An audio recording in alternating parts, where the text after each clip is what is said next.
Break के बाद एक बार फिर से आपका स्वागत करते हैं। आप देख रहे हैं महासंग्राम 2024 और पहले मुद्दे की बात कर लेते हैं जो जम्मू कश्मीर से हमने शामिल किया आज महासंग्राम 2024 में।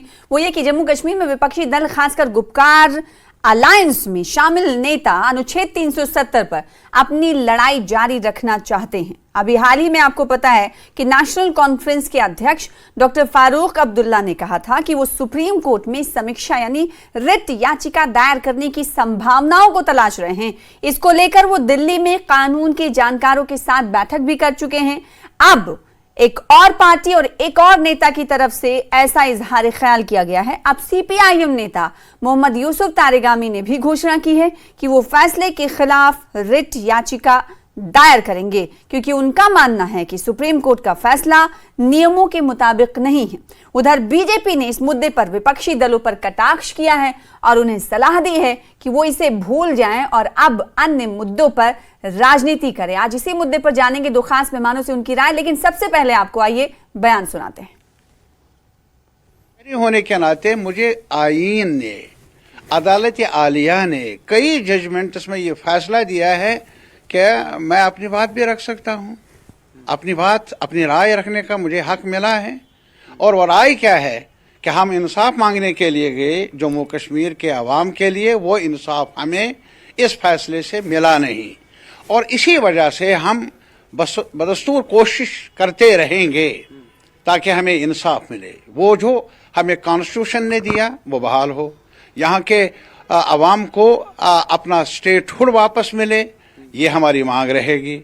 हमारे अवाम को जमहूरियत मिले, ये हमारी मांग रहेगी। और इस बारे में एक ऑप्शन है, वो ये है कि रिव्यू का भी अधिकार है। ल्यूमिनरी से बात करेंगे, रास्ता देखना पड़ेगा। कोई जंगल सा रास्ता थोड़ा है कि जम पारो, सब कुछ सोच के करना पड़ेगा।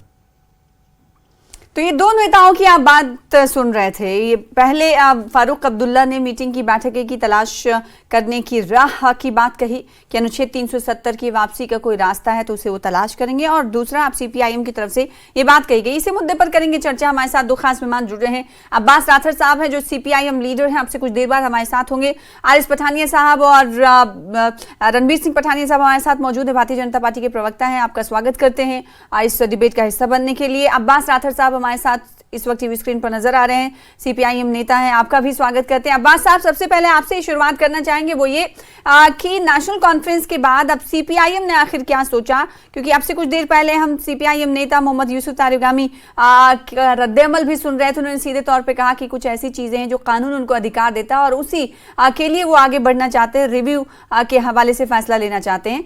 क्या आप लोगों को लगता है कि रिट पिटीशन दाखिल करने के बाद आप लोगों को कहीं ना कुछ रियायत मिलेगी, और क्या है पार्टी का स्टैंड इस रिट याचिका को दाखिल करने को लेकर? Honourable supreme court of India का जो वर्डिक्ट आया है आर्टिकल 370 एब्रोगेशन पे, हम समझते हैं कि वो एक वर्डिक्ट है और यहाँ के जम्मू कश्मीर के लोगों के साथ इंसाफ नहीं किया गया। जहां रिव्यू पिटीशन दाखिल करने की बात आती है तो ये कॉन्स्टिट्यूशन ऑफ इंडिया में ही आर्टिकल 137 हमें ये हक देता है कि सुप्रीम कोर्ट जो भी जजमेंट दे, सुप्रीम कोर्ट को अधिकार है ये उस जजमेंट पे रिव्यू करने का। तो उसी आर्टिकल 137 को सामने रखकर हम एक्सप्लोर कर रहे हैं पॉसिबिलिटीज कि किस तरह से रिव्यू पिटीशन दाखिल की जाए। और मैंने कहा कि सुप्रीम कोर्ट ऑफ इंडिया का जो जजमेंट है, हम इज्जत करते हैं ऑनरेबल सुप्रीम कोर्ट का, इसीलिए हमने ऑनरेबल सुप्रीम कोर्ट का दरवाजा खटखटाया ताकि वहां से हमारे लोगों को, जम्मू कश्मीर और लद्दाख के लोगों को जस्टिस मिले। लेकिन हम समझते हैं कि जस्टिस नहीं मिला, बल्कि सुप्रीम कोर्ट ने अपना वर्डिक्ट सुनाया। ठीक, क्या आप लोगों ने ये गुपकार अलायंस के अंदर सीपीआईएम भी आती है, नेशनल कॉन्फ्रेंस ने तो पहले ही कह दिया है, और पीडीपी की तरफ से ऐसा रद्द-ए-अमल अभी सामने आया नहीं है कि रिव्यू पिटीशन दाखिल करने के लिए कोई कदम अभी तक वो उठाएंगे। क्या आप सब एक साथ जाकर रिव्यू पिटीशन दाखिल करने की बात की राह तलाश रहे हैं, या फिर इंडिविजुअली आप तमाम दरवाजा खटखटाएंगे सुप्रीम कोर्ट का?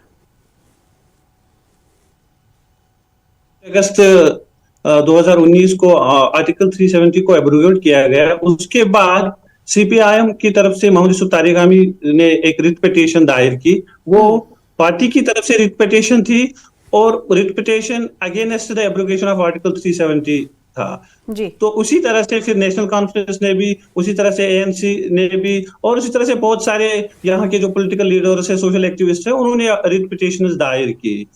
ये समझ कर कि सुप्रीम कोर्ट के पास जाकर हम लोगों की अदालत में जा रहे हैं, बड़ी अदालत में जा रहे हैं, ताकि वहां से इंसाफ मिले जम्मू कश्मीर के लोगों को और साथ में लद्दाख के लोगों को। और उसी को नजर में रखकर वहां से एक जजमेंट आया जो हम समझते हैं कि सही नहीं है। हमारे जज्बात के साथ, हमारे जो एहसासात है, हमारी जो स्ट्रगल रही है 1947 से अब तक, उनके साथ वो सही नहीं मेल पा रहा है। और जो एब्रोगेट आर्टिकल 370 सरकार ने मनमानी तरीके से किया और फिर सुप्रीम कोर्ट का जजमेंट उसमें आना, उसमें बहुत सारी ऐसी बातें हैं जो मैंने जो हम सवाल किया समझते उसका हैं आप कि जवाब रिव्यू नहीं दे के रहे। मैं ये लिए कह रही हूँ कि उसमें- इंडिविजुअल आप उसमें- लोग ये उसमें- रिव्यू पिटीशन दाखिल उसमें- करना है या फिर एक साथ तमाम ये गुपकार अलायंस के अंदर जितने नेता आते हैं, जितनी पार्टियां आती हैं, उनके साथ मिल बैठ कर आप लोग चर्चा आने वाले दिनों में करने वाले हैं? इंडिविजुअली सुप्रीम कोर्ट का दरवाजा खटखटाएंगे इस मामले को लेकर? आज आयस पठानी साहब, आपका मैं रुख करना चाहूंगी इस सवाल के साथ। देखिए, जो फैसला आया सुप्रीम कोर्ट का, उससे जो विपक्षी दल हैं जम्मू कश्मीर में खासकर, वो तमाम जो हैं कहीं ना कहीं संतुष्ट नजर नहीं आए। अब रिव्यू पिटीशन दाखिल करने की बात ये तमाम नेता कह रहे हैं। पहले एनसी ने कहा, अब सीपीआईएम भी कहीं ना कहीं अब मजबूती ने मिल रही है। जी सना, ऐसा है कि धारा 370 से जितनी राजनीति, जितना लोगों को बेवकूफ बनाने का काम वहां की स्थानीय पॉलिटिकल पार्टीज कर सकती थी, पिछले 7 दशकों में किया है। हमारा साफ और स्पष्ट मानना है, this is an article of deceit, article of deception, article of demagogy. ये देता कुछ नहीं, ये सिर्फ छीनता है लफ्ज। आखिरकार 7 दशकों के बाद the clock has turned back, पूरा चक्र काट के आखिरकार ये आर्टिकल अब पार्ट ऑफ हिस्ट्री है, इतिहास है। जो भी बात करें, वो जिसे कहते हैं दिल को खुश रखने का गालिब, ये भी ख्याल अच्छा है। आपके ध्यान में हो कि हर कोर्ट को, ना सिर्फ सुप्रीम कोर्ट को, हर कोर्ट को पावर है अपने जजमेंट को रिव्यू करने की। 30 दिन में आप उसी जजमेंट को रिव्यू करने के लिए रिव्यू पिटीशन सिविल कोर्ट से लेकर सुप्रीम कोर्ट तक डाल सकते हैं। हाँ, सुप्रीम कोर्ट के लिए एक स्पेसिफिक संवैधानिक एक प्रावधान 137, लेकिन रिव्यू की पावर वही है। और रिव्यू का जो पैरामीटर रहता है उसे कहते हैं error apparent on the face of record. सामने बिल्कुल फेस पे कोई ऐसा एरर हो कि जिसपे कोई ज्यादा एप्लीकेशन ऑफ माइंड करने की जरूरत ना हो, तो वो ऐसा एरर, मान लीजिए कोई साल गलत कोट हो गया, किसी कानूनी प्रावधान का नाम 126 था तो 124 कोट हो गया, मान ली 370 था तो कहीं 369 कोट हो गया, तो ऐसे एरर्स को करेक्ट करने के लिए रिव्यू का पावर रहता है। या फिर दूसरा एक सुप्रीम कोर्ट इसमें डिफाइन करता है कि ऐसा फैक्ट, ऐसा फिगर, ऐसा कागज जो उस वक्त पिटिशनर्स किसी वजह से वहां पे प्रोड्यूस नहीं कर पाए, और अगर वो प्रोड्यूस करते तो उसका फैसले का रुख कुछ और होता। तो मेरा कहने का मतलब है कि दो I am not making out a case before the honourable supreme court, लेकिन एक बार जनता जनार्दन आपके माध्यम से मैं देख रही है, बिल्कुल ही लिमिटेड पावर है। और औंधे बल रिव्यू पिटीशन अगर लाते हैं, औंधे बल वो रिव्यू पिटीशन गिरेगी। लेकिन ये चाहेंगे कि चुनावों तक फिर एक नया एक विषय, एक नया एक मुजस्मा जम्मू कश्मीर के लोगों को, लेकिन ये जनता सब जानती है। इसी धारा 370 ने 7 दशकों तक जम्मू कश्मीर की महिलाओं को वंचित रखा, शेड्यूल कास्ट को वंचित रखा, यहाँ के शेड्यूल ट्राइब को वंचित रखा। अभी आप सुन रहे थे आनंद मैरिज एक्ट, पूरे देश भर में आनंद मैरिज एक्ट है लेकिन यहाँ नहीं है। पूरे देश भर में फॉरेस्ट राइट्स एक्ट था लेकिन यहाँ नहीं था। तो पॉलिटिकल रिजर्वेशन पूरे देश भर में थी लेकिन यहाँ नहीं था। अरे बेटियों की बात करें, पहले फारूक अब्दुल्ला साहब और मुफ्ती साहब की बेटी की बात करें, जिन्होंने नॉन रेजिडेंट्स के साथ शादी की और अपना जम्मू कश्मीर से अपना सारा राइट खो चुका है। आपकी फारूक साहब की बेटी को, अगर मुफ्ती साहब की बेटी और महबूबा जी की बहन को अगर राइट मिला है तो तकलीफ क्या है नेशनल कॉन्फ्रेंस ऑफ पीपल्स डेमोक्रेटिक पार्टी को? ये ऐसी बेटियों को जिन्होंने जम्मू कश्मीर के बाहर के रहने वाले लोगों के साथ बात की, वो भारतीय थे लेकिन भारत का एक हिस्सा जम्मू कश्मीर में के परमानेंट रेजिडेंट नहीं थे और वहां शादी करना उनके लिए जुर्म हो गया क्या?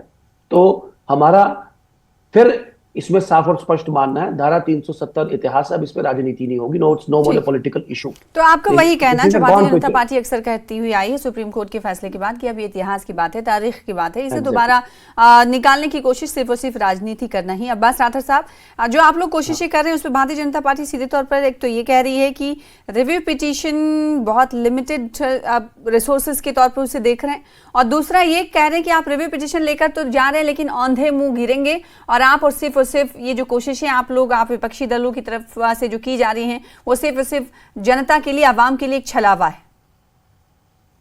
हमारे बीजेपी के जो साथी है वो तो जजमेंट सुना रहे हैं वहां पर, और अभी हम डॉक्टर के पास गए नहीं, और वहां से आप ये कह रहे हैं कि वहां से आपको सही दवाई नहीं मिलेगी।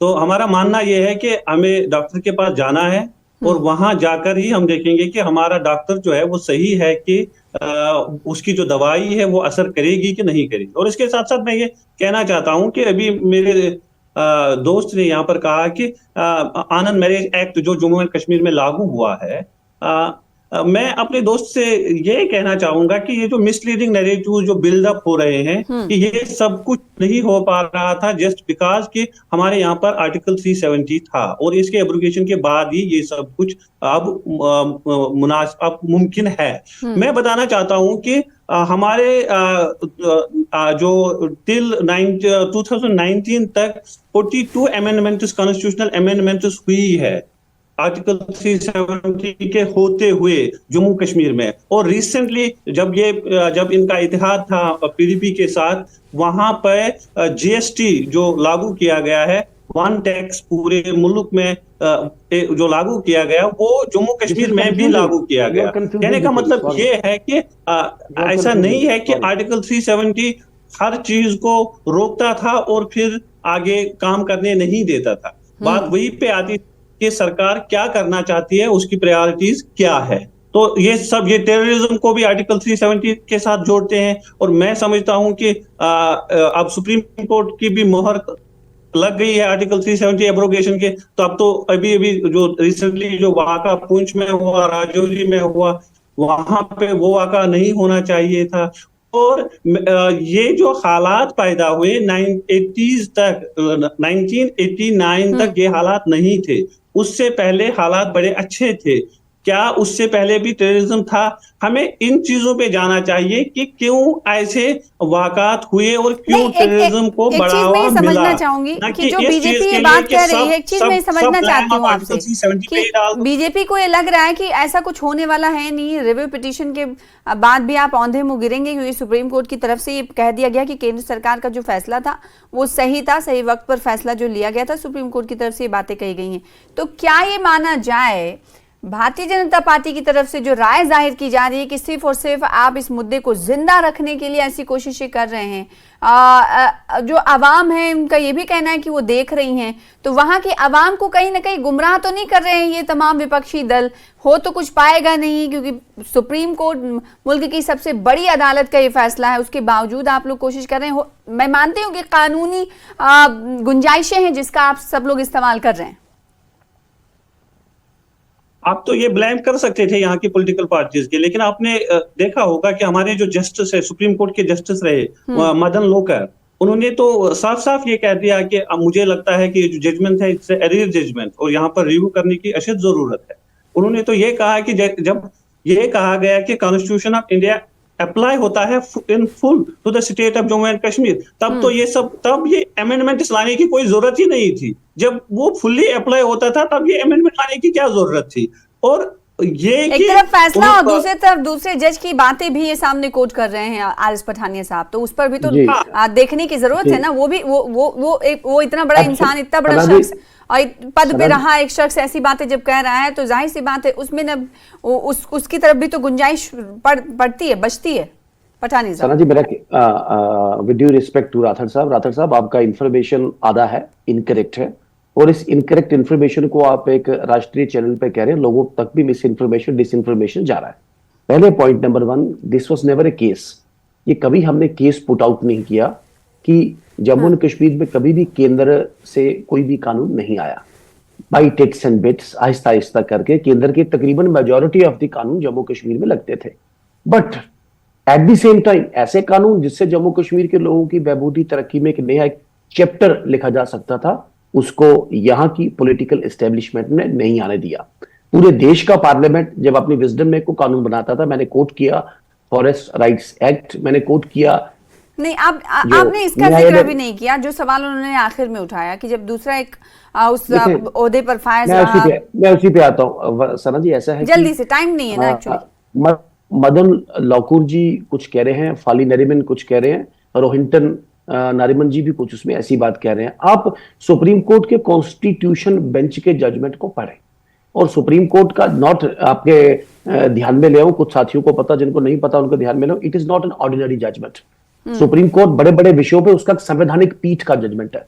इसे कहना कि सुप्रीम कोर्ट का फैसला वो आधा सच होगा, ये सुप्रीम कोर्ट की एक संवैधानिक कॉन्स्टिट्यूशन बेंच जजमेंट है, जो अपने कई दशकों तक जिसे कहते हैं कि लैंडमार्क रहता है। एक एक पॉइंट को थ्रेशोल्ड करके उसके, ठीक है, मदन लोकुर जी का एक ओपिनियन होगा, नारिमन जी का एक ओपिनियन होगा, बट सुप्रीम कोर्ट ठीक है, तो आप इसे ओपिनियन मान रहे हैं, ठीक है, आप ओपिनियन मान रहे हैं, लेकिन ये कहीं ना कहीं विपक्षी दलों के लिए एक लकीर साबित होते हुए दिखाई दे रही है, जिस पर वो गुंजाइशें तलाश रहे हैं। और भाजपा का इसी तौर पर कहना है कि ये जो गुंजाइशें तलाश की जा रही है रिव्यू पिटीशन दाखिल करने को लेकर, रिट याचिका दाखिल करने को लेकर, उससे कुछ हासिल नहीं होने वाला है। लेकिन विपक्षी दलों की कोशिश ये है कि अगर उनके पास गुंजाइशें हैं तो आखिर उस पर क्यों ना अमल किया जाए। बहुत शुक्रिया आयश पठानिया साहब हमारे साथ जुड़ने के लिए, अब्बास राठौर साहब हमारे साथ जुड़ने के लिए, इस विषय पर चर्चा में शामिल होने के लिए। फिलहाल इसी के साथ मुझे दीजिए इजाजत, कल फिर हाजिर होंगे बड़े मुद्दे के साथ। अब तक देखते रहिए News 18 JKLH। नमस्कार।